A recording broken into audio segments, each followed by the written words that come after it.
Bonjour à toutes et à tous, soyez les bienvenus sur le plateau de l'émission, le programme de Via Poste sur vos défis et préoccupations quotidiens.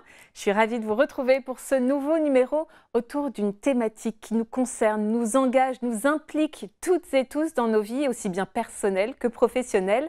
Nous allons parler d'environnement, un enjeu au cœur de l'actualité puisque c'est en ce moment la Semaine européenne du développement durable. Avec nous, des invités qui œuvrent tous à leur manière pour des pratiques plus respectueuses des hommes et de la planète. Des témoignages engagés et engageants, c'est tout de suite dans l'émission.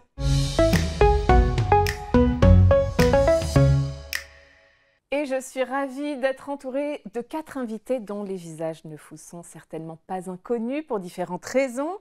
Tout d'abord, certains collaborateurs qui font partie de l'équipe Via Poste. Florian Berny, bonjour Florian. Bonjour. Vous êtes technicien de maintenance itinérant. Éric Descazaux, directeur de plateforme de Brive, bonjour. Bonjour. Caroline Grandjean, directrice générale de l'entreprise, bonjour. Bonjour. Caroline, bienvenue. Et je disais que vous alliez reconnaître sans doute certains visages, car nous avons également la chance de recevoir aujourd'hui un voyageur, un visage bien connu du petit écran. Raphaël de Casabianca est avec nous. Bonjour Raphaël. Bonjour Dorothée, bonjour à tous. Bonjour. On est ravis de vous avoir avec nous. On vous connaît notamment pour avoir incarné pendant plusieurs années l'émission Rendez-vous en terre inconnue sur France 2, puis Nos terres inconnues durant lesquelles vous partiez à l'aventure avec une personnalité artistique dans différents territoires de France. On va regarder un petit aperçu de ces différentes aventures. Des souvenirs qu'on imagine gravés à tout jamais. Et puis ces tournages font aussi de vous un spectateur privilégié de pratiques inspirantes, mais aussi de l'impact humain, de nos façons de consommer et de vivre sur l'environnement. Alors avant qu'on revienne en détail sur ces expériences, que retenez-vous de ces tournages, de ces voyages ? Alors déjà, je suis très heureux d'être ici pour pouvoir justement parler en voyant ces images. Ça me rappelle plein de souvenirs. Moi, j'ai eu la chance, avec Rendez-vous, de pouvoir aller un peu aux quatre coins du monde à la rencontre de ces peuples autochtones. Ils représentent 4% de la population mondiale et pourtant 50% de notre richesse, de savoir-faire, de tradition, de manière d'être. Et donc, c'est une richesse immense. Et c'est des gens, et c'est ça qui m'a marqué, il y a beaucoup de différences, mais c'est des gens qui dépendent de la terre. Ces peuples autochtones, s'ils ne font pas attention à la terre, s'ils ne font pas attention à leur environnement, ils le payent directement parce que forcément, ils ont moins de récoltes et donc leur pérennité peut être remise en cause. Donc ils ont des pratiques, ils ont une philosophie, ils sont en connexion avec le vivant, alors que nous, on est dans un monde qui s'est beaucoup déconnecté de ce vivant et dans lequel on a un peu un rapport de domination, entre guillemets, alors qu'ils en font partie intégrante et ils ont besoin.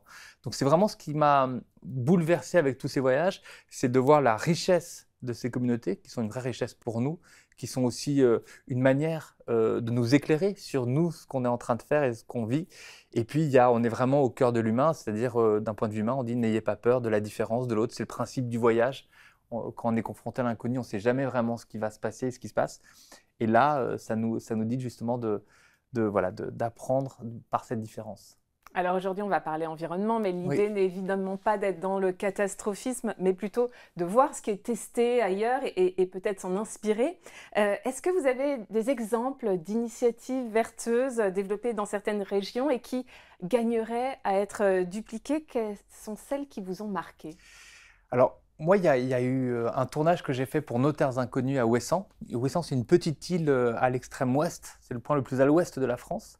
En tout cas, si on enlève les dom-toms. Il y a une petite île à côté de Ouessant qui s'appelle Kéménès. Kéménès, c'est un couple qui a décidé, enfin, on leur a donné en gestion cette petite île. Et en fait, cette petite île, c'est un peu comme si c'était notre monde à nous. Ils en sont responsables. Donc forcément, il ne faut pas qu'ils utilisent trop d'eau. Donc ils prennent l'eau de la pluie et puis on est chronométré pendant 1 minute 30, 2 minutes pour prendre sa douche parce que c'est une matière importante, vitale et on en a besoin, ils n'en ont pas tant que ça. Et puis évidemment, pour leurs déchets, ils vont faire du compost, mais ils vont trier, ils vont gérer leur île qui est leur écosystème. Et d'une certaine manière, en repartant de cette petite île bretonne, je me suis dit, mais c'est fou, cette petite île, c'est notre monde. On est dans un monde limité, sauf qu'on n'en a pas conscience. Parce qu'on va acheter, on va ouvrir le robinet, l'eau va couler, on va acheter ce qu'on veut plus ou moins au supermarché, sans avoir les conséquences de nos actes. J'ai trouvé que cette image était très belle et elle m'accompagne encore dans certains gestes, de me dire, bah tiens, on est quand même dans ce monde limité, je dois en prendre soin. Et ça, c'était très fort. Et puis, il y a aussi une autre expérience, mais qui, évidemment, que j'ai vécu dans beaucoup de régions, c'est le vrai pouvoir d'achat. C'est-à-dire, quel est notre pouvoir à nous? Qu'est-ce qu'on peut faire pour justement faire vivre des producteurs, des gens qui ont une histoire, qui ont un écosystème, qui le défendent, qui le protègent? Quand j'achète mon sel, par exemple, j'étais dans le Marais breton, je peux acheter du sel qui est lié à un producteur. Réellement, je sais son histoire, je sais ce qu'il a fait, je sais les heures qu'il a dû travailler pour l'avoir. Ou je peux l'acheter, évidemment, dans une grande surface, dans quelque chose qui est déconnecté de ce qui est produit par l'humain. Et je pense que là aussi, on a tous, c'est plutôt positif, on a tous le pouvoir d'acheter des choses qui peuvent aussi avoir du sens et qui défendent, ou en tout cas protègent, d'une certaine manière, des producteurs et des gens qui se battent pour leur métier. C'est cette notion de consommateur qu'on Ouais. entend beaucoup. Oui, mais qui est essentielle. Et ce que je trouve intéressant, c'est qu'on peut tous, à différents niveaux, je ne dis pas qu'on doit... C'est difficile de changer certaines habitudes, de prendre conscience de certains impacts, mais en tout cas, on peut à notre échelle essayer d'améliorer peut-être les choses. Et on se rend compte maintenant, parce que pour avoir voyagé un peu, justement un peu loin, on se rend compte que le dérèglement climatique, on n'est pas les premiers touchés, on commence à le ressentir, mais à Madagascar, c'est des sécheresses et des inondations terribles qui déciment des populations entières. J'étais au Groenland il n'y a pas si longtemps que ça, les glaciers disparaissent, la glace diminue, donc les chasseurs ne peuvent plus chasser, donc il y a des conséquences très fortes sur leur écosystème. Tout ça, d'une certaine manière, c'est un peu notre consommation à nous qui les impacte, mais nous, on peut aussi rendre l'appareil, ce principe de réciprocité, de dire qu'est-ce qu'on peut faire pour, évidemment, les aider, mais aussi nous, pour créer un monde, on va dire, un peu nouveau. Alors, en tant que citoyen ou collaborateur d'une grande entreprise comme Viapost, on peut parfois se demander justement si nos petits gestes ont réellement un impact. Est-ce que ça a une utilité? Est-ce qu'ils ont du poids? Est-ce que dans vos voyages, vous avez vu des initiatives ou des gestes du quotidien qui ont fait la différence? Alors, pour les sociétés comme Viapost, évidemment, chaque changement, chaque prise de conscience, elle est essentielle.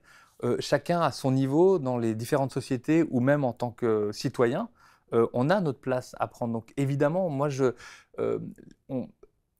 pense qu'on ne peut pas punir en disant voilà, tout va mal. On a conscience, évidemment, que c'est compliqué.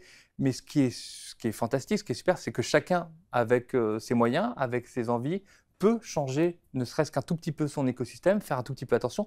Et puis après, il y a des sociétés qui, évidemment, eux, vont prendre en charge en disant bah, tiens, on a une vision, on va essayer de la partager à nos collaborateurs, on va tous essayer d'aller dans ce mouvement-là. Et ça, c'est extrêmement précieux. C'est la condition et de l'addition de tout ça.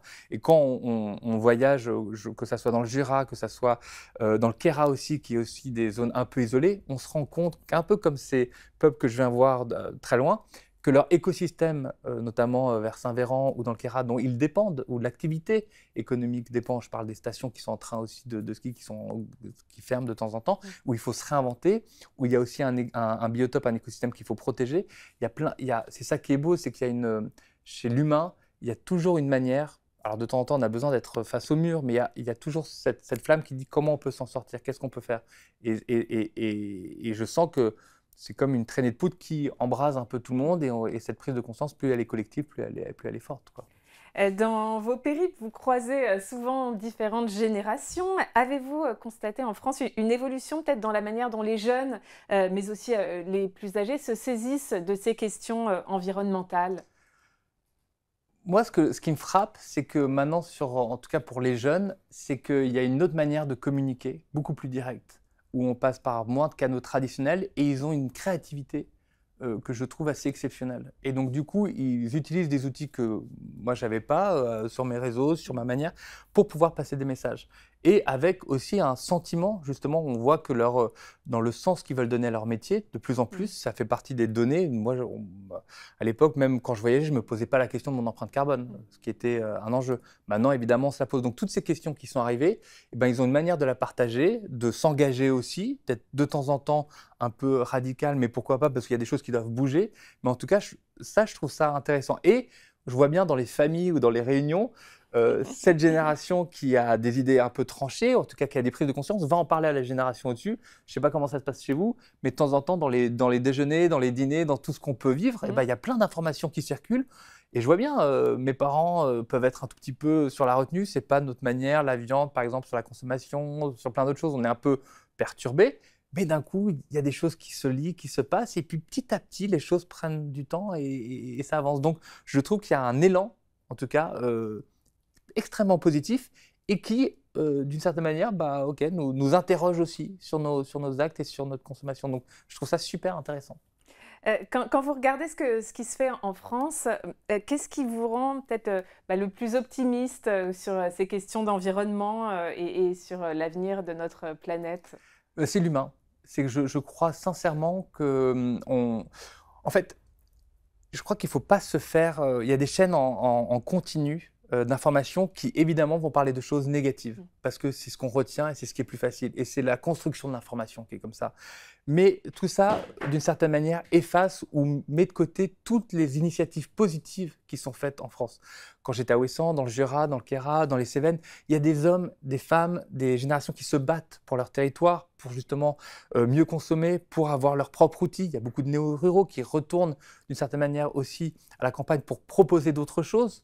Donc, s'il y a une énergie folle, et je crois beaucoup en cette énergie, qu'on ne met pas suffisamment en avant et qui existe et dont il est important de parler et qui doit être relayé par la société, par les différentes personnes autour de nous, avec notre famille. Bref, il y a un élan formidable. Et donc moi, je crois beaucoup, je suis très optimiste, je crois beaucoup à ces changements-là qui peuvent prendre du temps, mais qui existent, il faut juste les mettre aussi un peu plus en lumière. Raphaël, vous avez d'autres exemples d'actions qui ont été mises en place en France ou à l'étranger pour lutter contre les impacts du réchauffement climatique? Alors c'est vrai qu'il y a des actions qui se font à l'étranger, c'est moins évident, souvent c'est des ONG qui aident parce que ils ont conscience de certains problèmes mais ils n'ont pas forcément les moyens de changer. Mais je sais que quand j'étais allé au Kenya, on avait été voir les Samburu qui sont près enfin pas très loin du lac Turkana, dans une zone assez aride, évidemment, à une grande sécheresse. Et les Samburu habitaient sur une colline et ils faisaient tout un travail depuis des années pour justement planter des arbres, donc avoir une forêt, reforester leur territoire. Ce qui avait un avantage tout de suite évident, c'est qu'il y avait une sorte de petit écosystème où il y avait évidemment plus de pluie, donc plus de récoltes, donc quelque chose d'extrêmement vertueux. Ça veut dire qu'il y avait une prise de conscience de si on continue comme ça, eh ben, notre vie va être mise en danger. Et donc comment on va pouvoir trouver une solution pour irriguer la terre et pouvoir trouver un moyen de s'en sortir. Donc ça, c'était très concret, mais même pas très loin, dans un territoire que j'aime particulièrement, la Corse. On le voyait dans les images tout à l'heure, il y a, avec l'apiculture, les abeilles il y a un vrai souci, c'est-à-dire qu'elles meurent de plus en plus liées au changement climatique. Ça veut dire qu'en Corse, la sécheresse est plus difficile, donc pour trouver de l'eau pour les abeilles, c'est de plus en plus difficile. Donc il y a des essaims qui meurent. Et on voit bien que ça s'appauvrit aussi. Ça veut dire que quand il y a moins d'abeilles, il y a moins de pollinisation. Donc le développement des fleurs, il y a un énorme impact. Et puis aussi, c'est des abeilles qui peuvent aller dans différents territoires de Corse. Et le miel est très différent suivant les fleurs. Il y a un vrai territoire incroyable et le miel est différent.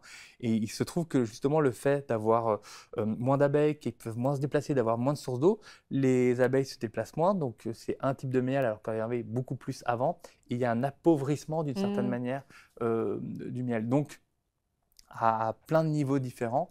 Il y a des gens qui se battent justement et l'apiculteur, lui, justement, travaille pour avoir des zones d'eau, pour pouvoir mettre les ruches au bon endroit, bref, pour pouvoir avoir un écosystème et que ces abeilles puissent aussi faire leur travail. Parce que maintenant, on voit aux États-Unis que comme il y a moins d'abeilles, ils prennent des camions, ils traversent tous les États-Unis pour polliniser et repartent. Donc il y a un impact là environnemental terrible et ces petites conséquences des abeilles ont un gros impact chez nous. Ils mettent les abeilles dans les camions? Oui, aux États-Unis, ce qu'ils font, c'est que pour polliniser, soit ils le font à la main de plus en plus, soit ils mettent des abeilles qui traversent tous les États-Unis pour pouvoir justement polliniser parce qu'il n'y en a plus sur place. Ah ouais. Et donc on se retrouve, alors en plus avec ces techniques, avec le frelon asiatique qui est arrivé en France il y a quelques années, les abeilles sont attaquées, et on se rend compte que ces abeilles-là, évidemment, il y a un impact très fort. Donc dans plein de... Au Groenland, il y avait une prise de conscience, mais eux, souvent dans les populations, ils sont résilients, ça veut dire qu'ils font avec. Et c'est vrai que d'une certaine manière, quand il y a un problème, les glaciers diminuent, la glace est plus fine, mais ça veut dire alors qu'on va changer notre manière de vivre, on va s'adapter. Donc l'homme est très fort pour s'adapter à l'environnement qui change, jusqu'à un point où ça remet en cause leur système et leur métier. Mais ce qui est aussi, juste pour redire, ce qui m'a marqué dans tous ces points-là, que ce soit en France et à l'étranger, c'est vraiment la solidarité. Ce sont des communautés qui défendent un modèle et qui sont solidaires entre eux. Et c'est grâce à cette solidarité qu'ils arrivent à avancer. Ils ont un point commun. Et c'est un peu comme dans une société ou dans n'importe quel endroit, quand on a une vision, un point commun, quand chacun fait des efforts, même si ce n'est pas forcément naturel, ça amène quelque chose de plus grand et de plus fort. Raphaël, quel est votre prochain voyage? Racontez-nous. Est-ce que vous avez déjà de prochains périples prévus? Alors, pas pour l'instant, pas de grand voyage, mais ma grand-mère me disait, je me souviens, ma grand-mère me disait, tu verras quand tu es jeune, tu veux embrasser le monde, tu veux voir loin, tu veux aller très très loin. Et puis tu te rendras compte avec le temps que les richesses sont à portée de main. Et c'est ce que je ressens de plus en plus. Ça veut dire qu'en ayant mon regard qui portait loin, je ne faisais pas attention. Et c'est vrai qu'en France, en Europe, il y a des terrains incroyables et j'ai la chance de pouvoir faire l'année prochaine une nouvelle émission sur la France pour aller à la rencontre de cet archipel français, de tous ces Français qui font plein d'initiatives différentes, qui ne se connaissent pas forcément, mais qui ont besoin de se connaître aussi, donc d'avoir ce lien. Et donc je prépare pour pouvoir partir à la fois dans les alpages, comme aller en Corrèze, comme aller dans les territoires au nord, vers Dunkerque, bref, aller à la rencontre de cette France que j'ai mis un peu de côté, même s'il y avait nos terres inconnues, en faisant rendez-vous, mais que j'ai envie de retrouver pour donner la parole et créer du lien. Mais c'est vrai que vous avez quand même beaucoup voyagé en France. J'ai beaucoup voyagé. Il y a des terrains que vous ne connaissez pas encore? Ah, il y a plein de terrains. Non, mais évidemment, il y a plein de terrains que je ne connais pas. Il y a des terrains que je connais bien, où je me ressource, comme la Corse, qui est mon île d'origine. Et il y a la Bretagne. Mais après, il y a plein d'endroits que je ne connais pas assez. Donc, et puis, en fait, quand on connaît, on ne fait que passer que dans des endroits. On a ses impressions, mais on ne connaît jamais réellement. Ça prend du temps. Donc, non, il y a un beau programme. Alors, merci beaucoup, Raphaël. On a vu la force du collectif, les petits gestes du quotidien pour faire bouger les lignes qui sont importants. Lui aussi, il y croit et s'y investit. C'est Eric qui est avec nous. Je le disais, Eric, vous êtes directeur de la plateforme de Brive depuis son ouverture il y a 6 ans et vous pilotez une équipe très engagée qui a mis en place différentes actions avec des retombées environnementales vertueuses, mais aussi un intérêt économique. Et oui, on va le voir, on ne le sait pas toujours. Avant qu'on ne revienne en détail sur ces différentes actions, est-ce que la protection de l'environnement, c'est un sujet qui vous a toujours intéressé? Vous avez une sensibilité pour ce sujet? Alors, oui, j'ai une sensibilité particulière, personnelle, au respect de l'environnement. Et c'est particulièrement vrai depuis que je suis arrivé dans une belle région qui est la Dordogne, et en travaillant aussi en Corrèze. Et on prend beaucoup de temps et on s'attache à tout l'environnement qu'on a autour de soi. Et avec plein de petits gestes, on essaye d'embarquer sa famille avec des moments où on préserve la nature, où on trie ses déchets, où on a une sobriété énergétique, où on essaye d'économiser l'eau, plus utiliser de produits pour les jardins. Et on essaye de respecter l'environnement et de le regarder se développer. Et c'est un grand plaisir. Une somme de petites actions que vous avez aussi essayé de mettre en place chez Viapost. Est-ce que vous pouvez nous parler, alors notamment, ça passe par le tri et la valorisation des déchets. Vous pouvez nous expliquer? Oui, bien sûr. Donc, très rapidement, lorsqu'on a ouvert la plateforme en 2019, on a été face à la gestion des déchets qui était issue de notre activité industrielle. Et on s'est efforcé de réduire notre impact sur notre environnement en mettant en place du tri par type de produit avec un certain nombre de partenaires. Donc Veolia, par exemple, qui nous a accompagnés dès le début dans la gestion de nos déchets et dans l'optimisation et la revalorisation de ces derniers. Donc ça a été des gestes simples, hein. Ça a été trié par type de matière, trier le carton, le plastique, les produits dangereux, non recyclables, le bois et tous les produits qui peuvent être issus des opérations de maintenance, par exemple, qui sont des produits assez particuliers, mécaniques, métaux, liquides, etc.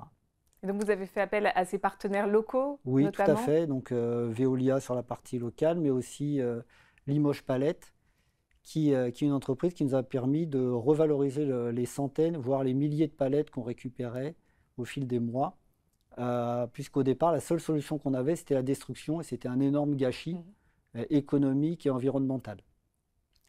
Donc il se trouve que, pour donner un titre d'exemple, hein, en 2024, c'est plus de 40 000 palettes qui sont traitées, triées, recyclées et revalorisées par cette entreprise. Et ça nous a permis, on le verra plus tard, de pouvoir revaloriser et trouver un intérêt économique aussi à le faire. Mais le premier pas, c'était comment peut-on réduire nos déchets parce que c'était un énorme gâchis. Oui, pardon, Non, je vous en prie. vous interrompre. Vous avez quelques chiffres à partager sur ces économies réalisées? Alors aujourd'hui, en termes d'économie, on sait que le coût des déchets pour nous était environ de 30 000 euros. Et en travaillant sur la filière, en travaillant avec nos partenaires, on a pu réduire d'environ 10 000 euros le coût de ces déchets. En parallèle, grâce à Limoges Palette, on a pu générer un gain qui a permis de trier nos déchets pour un coût zéro, voire, en fonction du nombre de palettes qu'on triait, récupérer un certain nombre un montant non négligeable, hein, de plusieurs milliers d'euros, ce qui fait qu'on a pu démarrer d'autres activités qui ont permis de réduire notre impact sur l'environnement. Oui, c'est ça, parce qu'au départ, cette destruction, elle vous coûtait de l'argent et finalement, vous avez réussi à en économiser. C'est ça, c'est exactement ça. Au départ, c'est un coût, Oui. C'est une pollution, et aujourd'hui, on va en transformer en revalorisation et un certain nombre de gains qui peuvent bénéficier à l'entreprise et au site pour ouvrir d'autres actions. Donc des initiatives vertueuses à plusieurs niveaux. Vous avez aussi mis en place d'autres actions qui séduisent aussi les équipes et qui participent d'une certaine manière à la qualité de vie au travail, la meilleure qualité de vie. Vous pouvez nous en parler? Oui, donc on a démarré il y a 3 ans l'éco-pâturage avec des moutons qui sont issus de la région. Alors, donc c'est quoi l'éco-pâturage? Alors l'éco-pâturage, c'est le principe de supprimer la tonte motorisée, donc plus d'engins électriques ou thermiques, et on remplace par des moutons. Qui mangent l'herbe. Qui mangent l'herbe et qui sélectionnent les herbes, qui en laissent que quelques-unes qui seront coupées. Mais ça nous permet de diminuer d'environ 50% la tonte classique sur un site de plusieurs hectares. Et donc, vous avez des moutons qui passent devant votre bureau quand vous regardez par la fenêtre? On a des moutons sur les espaces verts, ouais. Mais les salariés veillent sur eux. Nos voisins aussi. Il y a un numéro de téléphone qui est disponible 24 heures sur 24 et qui permet d'alerter si on a un mouton qui boite, qui tousse. Voilà, vous êtes devenu vétérinaire aussi? On veille sur eux. On est gardiens du troupeau. Et puis, je crois que vous avez mis en place des ruches sur certains sites? Alors oui, on a mis sur une zone qui n'est pas tonte, qui est laissée, oui. Dans son environnement naturel. On a installé 3 ruches. Et donc, on a une personne qui vient installer à chaque début de saison, récolter le miel, et on fait une distribution de miel à l'ensemble des salariés à la fin de saison. Il y a un miel via poste. Ça, c'est la classe. Pas mal. D'autres actions, notamment sur la sobriété énergétique, la limitation de la climatisation, etc. Alors, on a lancé toujours petit pas par petit pas la réduction de l'éclairage extérieur et intérieur. C'est quelque chose qui est très important puisque l'éclairage extérieur peut perturber l'environnement. L'éclairage intérieur, pour vraiment une situation de baisser la consommation énergétique du bâtiment. Limiter la climatisation aussi, c'est important, de réguler de façon raisonnable, éteindre les lumières, enfin des gestes qui sont simples mais qui permettent de limiter la dépense et puis limiter notre impact. Et puis, je crois que vous allez mettre en place prochainement du compost, c'est ça? Alors, on a 2 sujets qui restent à adresser, effectivement. C'est le compost pour les matières organiques. Donc, des déchets alimentaires? Déchets alimentaires. Donc, on a plus de 100 salariés. Donc, on génère un certain nombre de déchets le midi et le soir. Donc, au lieu de les mettre dans la poubelle, il faut trouver une petite astuce pour le compost. Et aussi, on a une action qui est importante pour nous tous, c'est le recyclage de nos équipements de protection, qui est un vrai sujet, les gants, les gilets, les chaussures, voire les vêtements de travail. C'est quelque chose aussi d'important de pouvoir recycler le textile. Donc c'est en cours, les réflexions sont en cours, en tout cas vous avancez. Oui, on avance et les idées foisonnent, les équipes sont hyper engagées, donc à chaque année il y a d'autres idées qui gèrent, mais ce n'est que le début. Mais alors, tous les collaborateurs n'ont pas tous forcément nécessairement cette sensibilité à l'environnement. Est-ce que parfois c'est compliqué de mobiliser tout le monde? Alors c'est relativement simple parce qu'en fait, en amorçant la pompe, en montrant l'exemple, en des équipes engagées, on s'aperçoit que naturellement, tout le monde va suivre le mouvement et par des petits gestes, c'est quand même beaucoup plus agréable de pouvoir collecter sans effort. C'est vraiment le sujet, hein, Oui. c'est sans effort, on apporte notre contribution. Mettre son gobelet dans un recycleur de gobelets, plutôt que le mettre dans une poubelle, mettre un mégot pour le recyclage, c'est quand même quelque chose qui coûte rien aux salariés, hein, qui coûte rien à personne, mais c'est un énorme effort et c'est quelque chose qui est extrêmement important pour l'environnement. Oui, des petites habitudes à mettre en place et qui, finalement, mises bout à bout, changent et ont un réel impact. Il n'y a pas de Bravo. miel alors aujourd'hui pour nous? Non, malheureusement, non. Il veut vous en son fera pot de livrer. miel, Ah bah, voilà, bien sûr. Ah bah, maintenant La que je suis au récolte courant, arrive. Ah, mais c'est génial. Maintenant que je sais qu'il y en a, hein, je vais demander. Ah, il faut. Bravo Des en tout bonbons cas. aussi. Oui, c'est ça. Bravo pour cette culture d'équipe, cet engagement collectif, une dynamique vertueuse qui, je suis sûre, fait plaisir à la directrice générale de Viapost, Caroline Grandjean. On va évoquer avec vous la politique d'entreprise sur ces enjeux environnementaux. Alors, étant donné son cœur de métier, Viapost a inévitablement un impact sur la planète. Quelle est votre position et quelles sont les actions que vous avez mises en place pour limiter un peu ces répercussions? Alors c'est vrai, notre métier chez Viapost, c'est trier des colis, stocker des marchandises dans des entrepôts, acheminer nos colis, notre marchandise, souvent sur des longues distances. Donc oui, on a un fort impact environnemental et on a un vrai enjeu à essayer de le limiter. Aujourd'hui, on l'a vu avec ce qu'expliquait Raphaël, agir pour l'environnement, c'est plus une option pour une entreprise, c'est vraiment une obligation. Et pour Viapost, c'est une obligation à trois titres. Hein. D'abord parce qu'on appartient au groupe La Poste et que le groupe La Poste est très engagé dans ces enjeux de réduction de l'impact environnemental. C'est une entreprise à mission. Deuxièmement, vis-à-vis de nos collaborateurs, on voit que de plus en plus, les jeunes collaborateurs et les moins jeunes, merci Eric pour ce témoignage qui était vraiment très inspirant, sont très attachés en fait à cet enjeu environnemental et ils attendent que leur entreprise s'engage aussi pour ça. Et puis troisièmement, vis-à-vis de nos clients, parce que de plus en plus, s'engager pour l'environnement, c'est une attente des clients, c'est très différenciant. Donc chez Viapost, on s'est doté d'une feuille de route RSE, et on a commencé par de la sensibilisation. Donc on a plus de 130 collaborateurs déjà qui ont été formés à une fresque de l'économie circulaire, des actions très concrètes qui permettent de toucher du doigt les limites de la planète et les actions qu'on peut faire individuellement. Et encore, bravo Eric pour ce témoignage, bravo à toute l'équipe de Brief que je salue parce qu'on voit que c'est le local finalement qui peut agir et qui fait quelque chose. Et l'entreprise, elle a vocation à essayer de démultiplier tout ça en s'appuyant sur les bonnes expériences, en mettant par exemple en place ce qu'on a appelé un RSE score. Donc chaque site chez Viapost peut s'auto-évaluer. Donc c'est vraiment dans une logique de progrès, pas du tout de stigmatisation. On s'auto-évalue, on a 16 indicateurs environnementaux, chacun prend sa petite grille, regarde où il en est, propose des actions pour s'améliorer. Et c'est parce que c'est le local qui s'en saisit que ça se démultiplie. Mais alors, évidemment, il y a plein d'autres choses qui se font.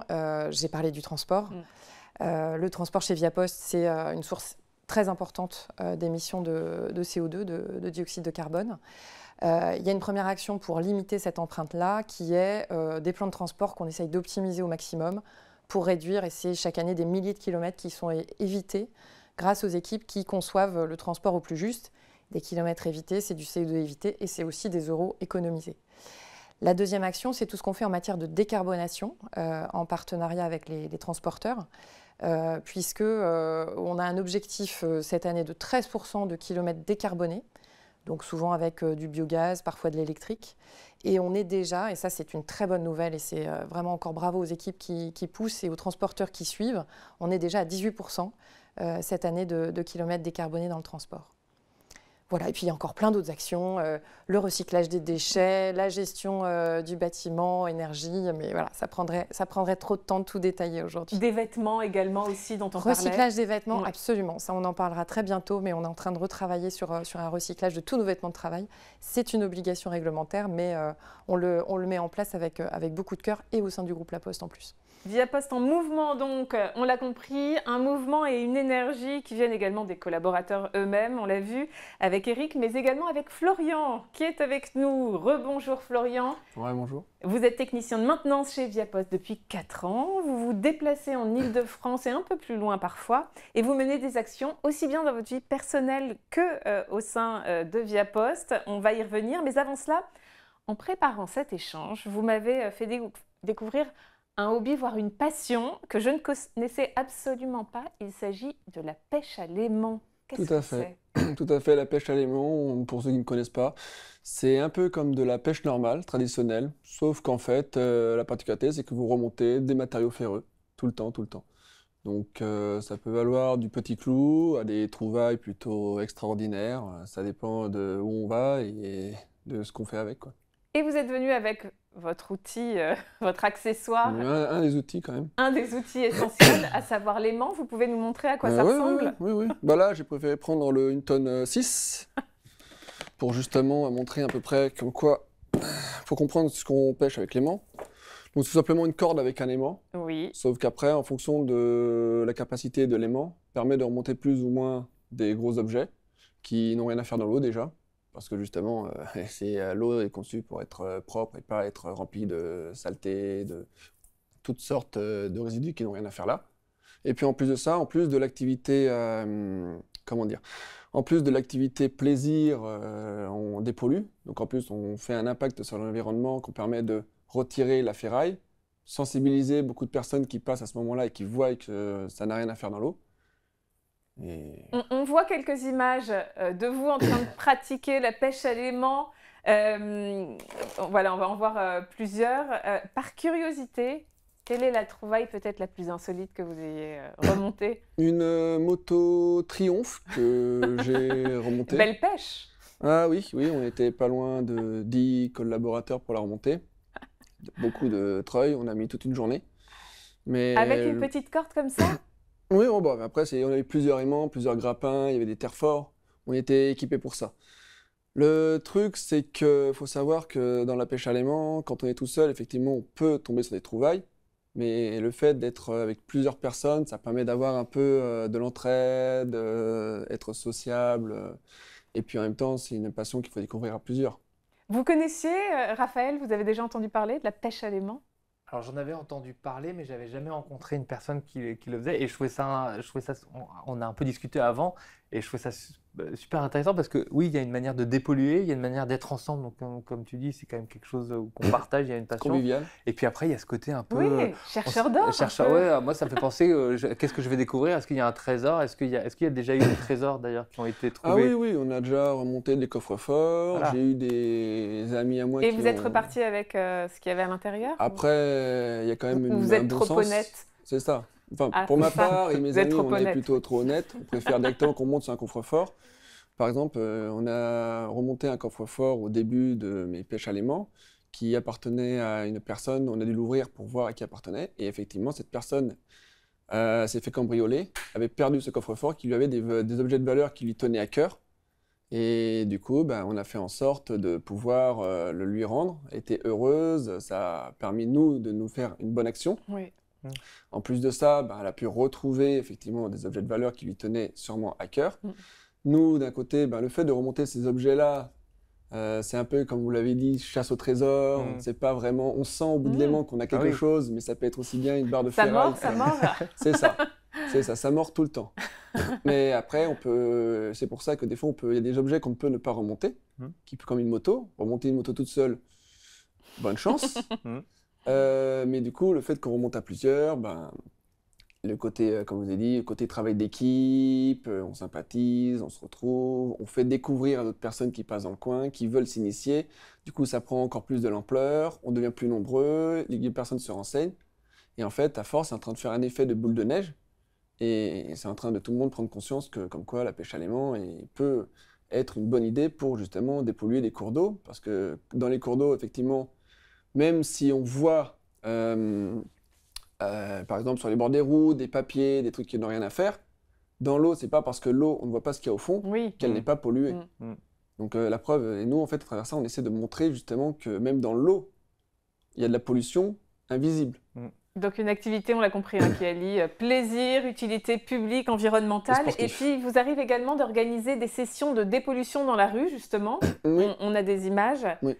Ça nous arrive des fois comme on n'a pas les autorisations pour faire de la pêche à l'aimant, ou alors le temps ne nous permet pas de faire la pêche à l'aimant, ou on n'est pas assez nombreux, plutôt que de perdre un week-end à ne rien faire, autant directement faire une séance de dépollution sur les bords des rives. D'un côté, nous, on repère des futurs points pour la pêche à l'aimant, Et en même temps, on dépollue comme on peut les bords des rives qui n'ont rien à faire. La dernière trouvaille, on a trouvé une poussette abandonnée, on a trouvé beaucoup de masques Covid qui étaient jetés. Donc c'est quand même un peu dommage, surtout qu'il y avait des poubelles qui étaient à proximité, à moins de 10 mètres, il y avait des poubelles. Donc je sais que c'est un petit impact, mais bon, au moins moi je dors la conscience tranquille ce soir. Bravo en tout cas Florian pour toutes ces initiatives, une sensibilité qui vient également de votre histoire personnelle puisque vous êtes régulièrement confronté aux impacts du réchauffement climatique car vous vivez en zone inondable, c'est ça? C'est bien ça, je suis dans une ville à Guérard qui se trouve à côté du Grand Morin. Et malheureusement, depuis chaque année, en fait, quand il y a de grandes crues, ça déborde. Beaucoup de personnes finissent malheureusement les pieds dans l'eau. On a remarqué aussi que malheureusement, que le fait qu'il y ait eu beaucoup de sécheresse, les sols des champs, par exemple, ils n'arrivent pas à absorber l'eau à temps et du coup, ça crée des torrents. J'ai dû une fois aller en urgence parce que la crèche était en plein sur le passage et du coup, il a fallu récupérer les enfants qui malheureusement n'avaient rien demandé. Mais après, le bon côté, c'est qu'à Guérard, il y a une entraide qui se fait. Donc, comme des fois, il y a les ponts qui sont inondés et que ça coupe l'accès au centre-ville, on a un fermier qui nous permet de passer avec un tracteur. Tout le monde monte un peu comme un bus, tout le monde montait dans sa remorque, il traversait le pont et il faisait plusieurs allers-retours pour pouvoir aider. Moi, j'ai déjà dépanné des personnes en leur passant des outils, des pompes à eau, des trucs pour leur évacuer leur cave. On s'entraide, on essaie de trouver des solutions pour aider ça. Mais malheureusement, l'impact climatique, il est bien là et il faut trouver une solution, quoi. Des dégâts, donc on l'a compris, déplorables qui nous ont poussé à l'action dans votre vie personnelle, mais également au sein de Viapost. Vous participez à un mouvement vers plus de sensibilisation et de prise de conscience. Vous pouvez nous parler de ce qui a été mis en place sur les sites que vous côtoyez ?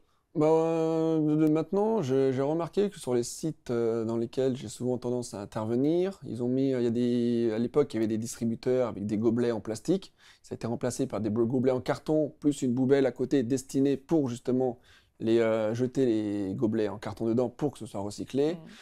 J'ai vu aussi qu'il y avait une emprise, beaucoup d'affiches qui étaient mises en avant pour justement expliquer le problème.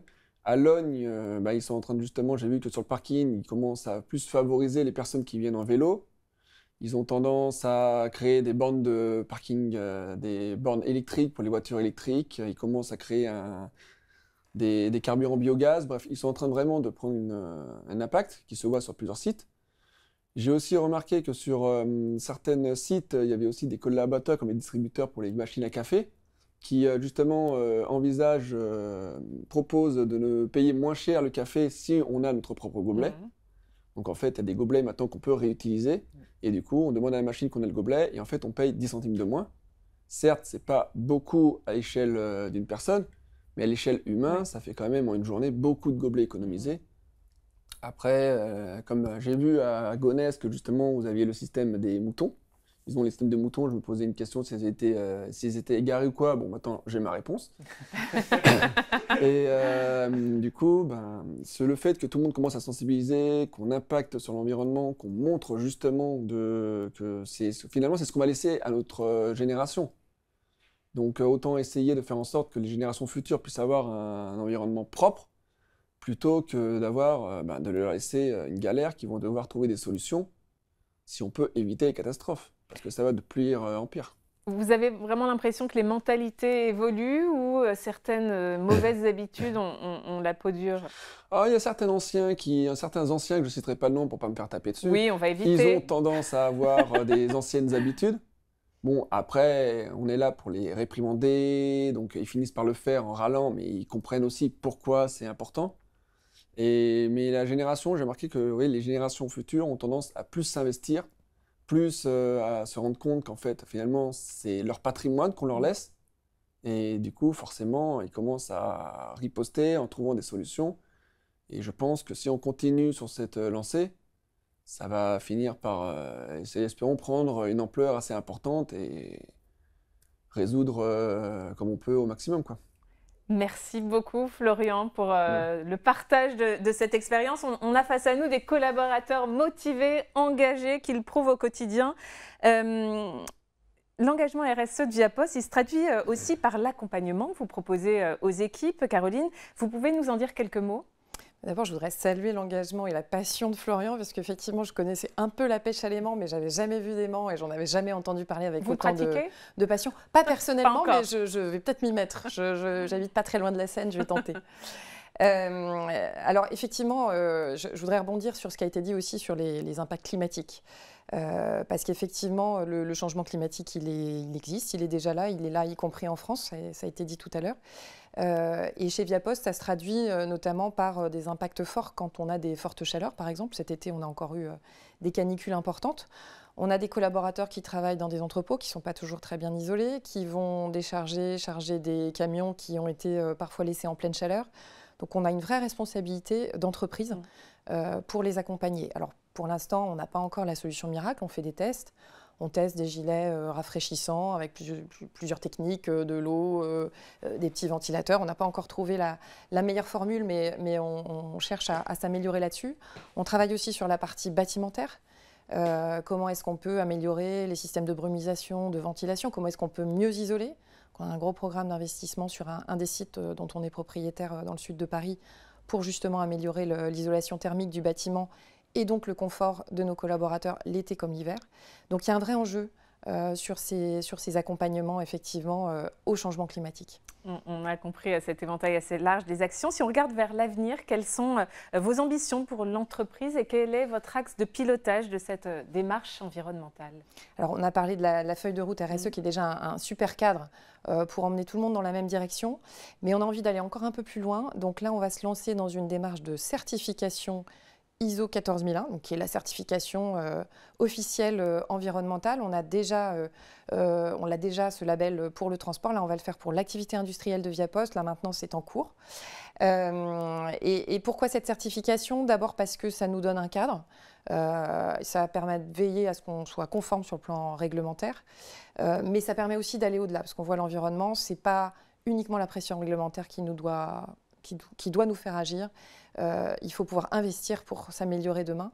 Et donc cette certification, elle permet aussi de fédérer toutes les énergies locales qu'on a si bien vues à Brive. Et il y en a plein d'autres partout ailleurs chez Viapost. En faire des axes forts de travail et les piloter de manière, on va dire, certifiée.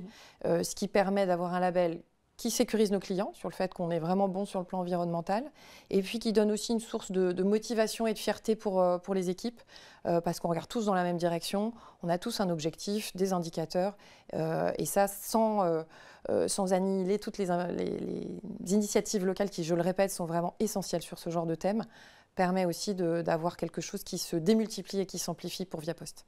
Merci beaucoup, Caroline. Merci à vous tous pour votre témoignage. C'était un plaisir de vous avoir avec nous. On a bien compris, grâce à cette diversité, que si l'on veut limiter notre impact environnemental, que ce soit à la maison ou dans le cadre professionnel, nos gestes du quotidien ont aussi une importance. Agir, même à petite échelle, tout mis bout à bout peut faire une réelle différence. Et on retient que RSE n'est pas forcément synonyme de coût. Au contraire, elle peut même devenir source de profit, on l'a vu. Merci à vous tous pour votre attention. Vous pourrez retrouver des extraits de ce programme sur le compte LinkedIn de Viapost. N'hésitez pas à réagir, à commenter. Très belle après-midi à vous et à bientôt.